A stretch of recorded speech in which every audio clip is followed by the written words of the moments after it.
Good morning, dear students. Today we are going to start the remaining parts of this chapter, Bholi. Uh, this chapter is continue. Uh, in previous class we read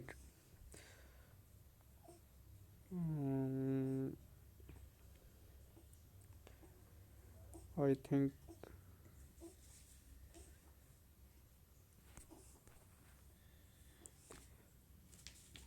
yes. Bha bha bha bho bho. She began to stammer. Well done, well done. The teacher encouraged her. Come on now. The full name. Bholi. At last she was able to say it and felt relief as if it was a great achievement. I think we read here this paragraphs we have been completed. हम लोग यहाँ तक पढ़ चुके थे जिसमें जो सारे बच्चे जब वेल लग जाता है तो चले जाते हैं। जो टीचर हैं वो उससे उसका नाम पूछती हैं। जब वो नाम उससे पूछती हैं तो उस जो भोली है उसके शरीर से पसीना एकदम पूरा पसीना से उत्पुत हो जाती है। मतलब पूरा उसका जो बॉडी है वो पसीना से भीग जाता है। जैसे हमें से ही कोई पूछ देता है और हम डरे रहते हैं, कुछ नहीं बता पाते हैं, तो वैसे ही। और वह एकदम तुतलाती हुई अपनी आवाज़ निकालती है। भ भ भो भो ऐसे करके वो लड़खड़ाती है। और जो उसकी टीचर हैं वो उसको इनक्रीज कर रहे हैं, बहुत अच्छा बहुत अच्छा। और जैसे वो कहती हैं वैसे ही वो लास्ट में पूरा अपना नाम भोली बता देती है। और इस तरह से जब वो बता देती है तो सी felt like he got a success, he got a big achievement. यानी उसको लगता है कि कितनी बड़ी सफलता पा गई। जो हमेशा क्या करती थी, बोलने में वो हिचकिचाती रहती थी, लेकिन वो कितना अच्छे से, यानी जब उसको उसकी टीचर उसको हेल्प की, इनक्रेज की, उसको मोटिवेट की, तो वो क्या कर दी, यानी अपना नाम बता दी। तो यहाँ तक हम लोग पढ़ चुके थे। अब now let's begin to start the next paragraph. Well done.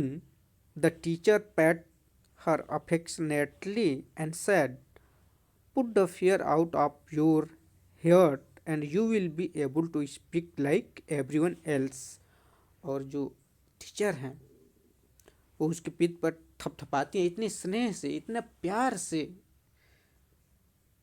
और कहती हैं कि put the fear out of your here. ये तुम्हारे अंदर जो डर है, तुम्हारे जो हृदय में एक डर बैठा हुआ है, जिसकी वजह से जब कोई तुमसे कुछ भी पूछता है तो तुम हेजिटेट करने लगती हो, लड़खड़ाने लगती हो, उसको तुम क्या करो, अपने माइंड से बाहर रखो, बाहर निकालो। ये जो डर है उसको ख़त्म करो। और उसके पीठ पे वो क्या करती हैं, थपथपाती हैं। And you will be able to speak like everyone else. और तुम भी जब ये सब चीज़ें जब बाहर निकाल दोगे तो तुम भी अदर बच्चों की तरह एकदम क्लियरली स्पष्ट बोलने लगोगे। Bholi looked up as if to ask really. अब भोली को ऐसा लगा कि वास्तव में एकदम सही कह रही हैं, उसको ऐसा महसूस होता है। यानी वो ऐसे देखती है मानो कि एकदम वो रियल कह रही हैं। Yes yes, it will be very easy, you just come to school every day, will you come. Bholi nodded. वो कह रही हैं कि तुम प्रत्येक दिन आओगी स्कूल, रेगुलर आओगी, तो तुम एकदम निश्चित रूप से वो जो तुम्हारे अंदर जो हेजिटेशन है वो सब क्या हो जाएगा, समाप्त हो जाएगा। और भोली नोडेट करती है, अपने सर को हिलाती है, कहती है यस मैम, मैं अभी आऊँगी। नो से it aloud. Yes, yes, yes. And Bholi herself was astonished that she has been able to say it. Didn't didn't I tell you? Now take this book. और भोली भी अ, आश्चर्यचकित हो जाती है कि वो जो कह रही है वो उसमें वो वैसा ही बोल रही है। और फिर वो कहते हैं कि मैंने तुमसे नहीं कहा था। और उसको क्या करती हैं, वो उसको अब बुक देती हैं, उसके जो अध्यापिका हैं जो उसको अब किताब देती हैं। Now take this book. The book was full of nice pictures and pictures were in color: dog, cat, goat, horse, parrot, tiger, and cow, just like Lakshmi. And with every picture was a word in big black letters. और जो book she was provided a book, जो भोली को book दिया जाता है उसमें pictures यानी उसमें तस्वीर बनी हुई है। किसकी तस्वीर? डॉग यानी कुत्ते की तस्वीर है, कैट बिल्ली की तस्वीर है, गॉट बकरी की है, हॉर्स घोड़े की है, पैरट तोते की है, टाइगर्स की है, और काऊ जो उसकी गाय जो लक्ष्मी थी वैसे ही काऊ उसमें भी है। और जो जैसे हम लोग छोटे बच्चों का जो किताब होता है तो बड़ा सा फिगर बना होता है और उसके नीचे वो क्या है लिखा रहता है, तो एकदम सेम वैसे ही ब्लैक लेटर में, यानी गॉट है तो गॉट लिखा हुआ है, काऊ है तो काऊ लिखा हुआ है, हॉर्स है तो हॉर्स के नीचे हॉर्स लिखा हुआ है, यानी जितने भी फिगर हैं उसके नीचे उनके नेम्स लिखे हुए हैं।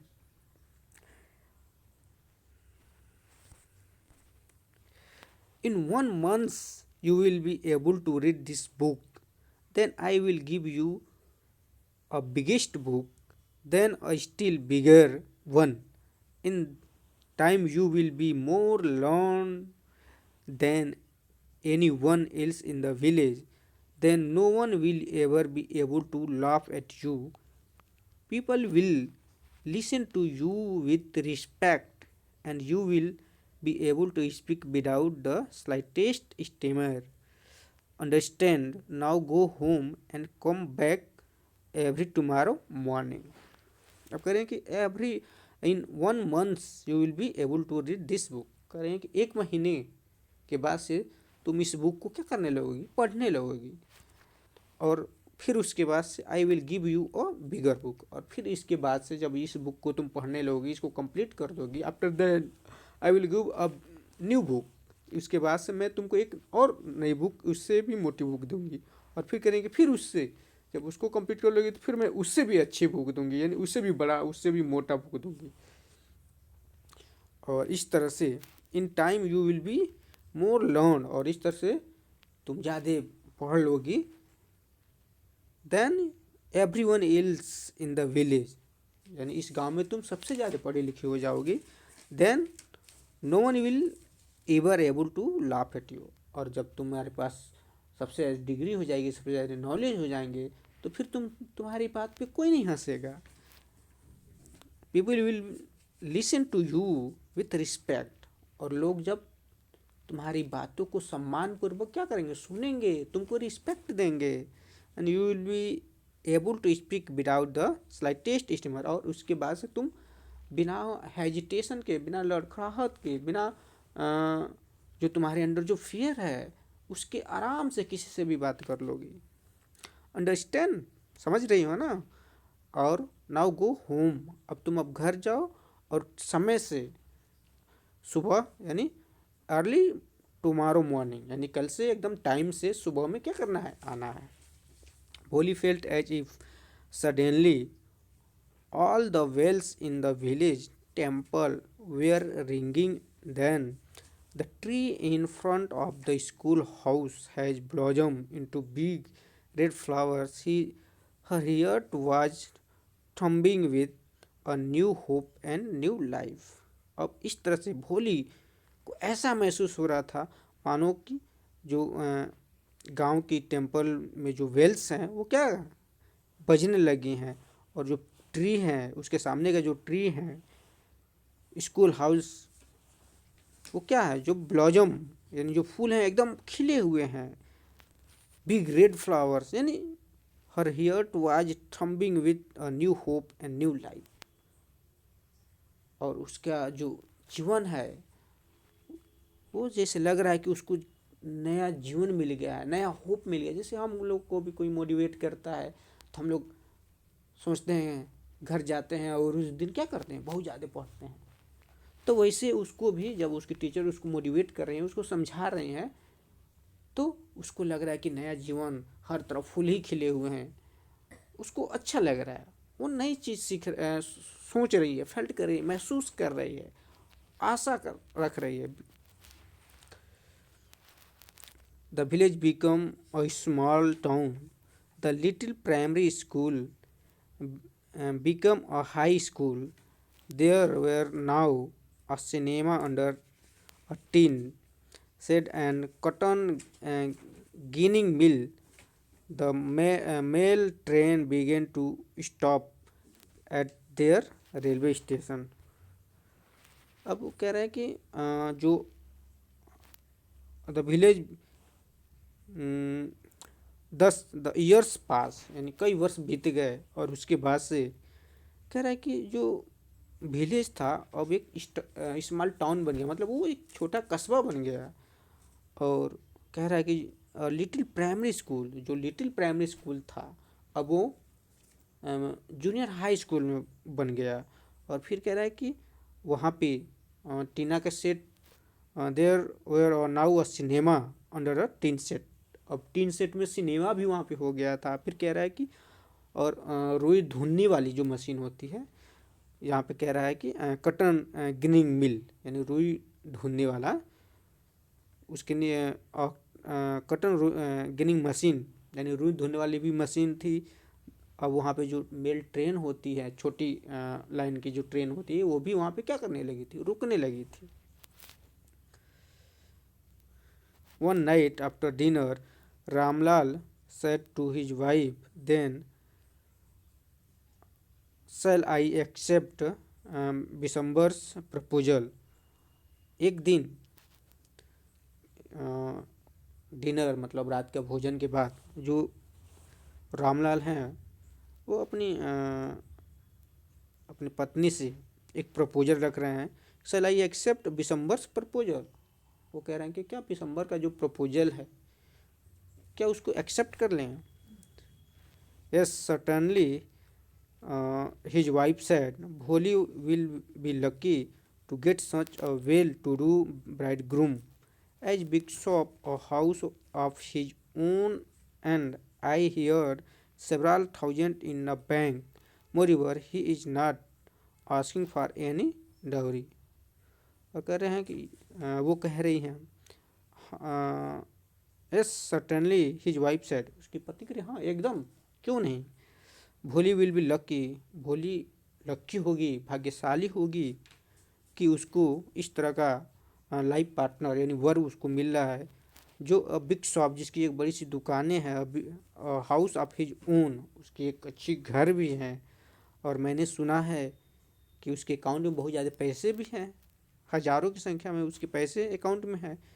जो भी हो, he is not asking for any dowry, और उसके बाद से वो कोई दहेज भी नहीं ले रहा है। तो ये बिशंबर ये कौन है, तो एक लड़का है जिससे भोली की मैरिज की ये लोग अभी प्रस्ताव रख रहे हैं, बातें कर रहे हैं। तो आज के लिए इतना ही। नेक्स्ट क्लास में हम लोग देखेंगे कि क्या हो रहा है, किस तरह से भोली और बिशंबर की मैरिज होती है या नहीं होती है। तो नेक्स्ट क्लास में हम लोग इसको कंप्लीट करेंगे, बाकी जितना एक्सप्लेन किया गया उसको समझने का प्रयास करेंगे। Okay, thank you.